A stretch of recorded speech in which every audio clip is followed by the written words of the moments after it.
ফেরেশতা, এ জমিন তোমরা যারা জমিন ধ্বংস করে দিতে চাও, আমি আল্লাহ দেখতেছি কেমন গুনাহ হইতেছে।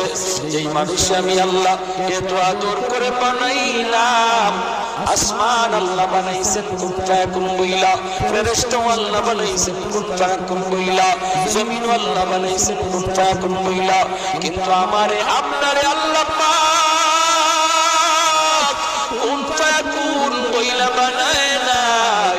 আমাকে আপনাকে যখন আল্লাহ বানাইছে, খালাকতু বিয়াদাইয়া, আল্লাহ বলে আমি আমার নিজের হাত দিয়ে বান্দা বান্দিরে বানাইছি। কারণ এই চেহারার মধ্যে এত দামি কপাল, ওই কপাল দিয়ে বান্দা আমার কুদরতি কদমে সেজদা দিবে।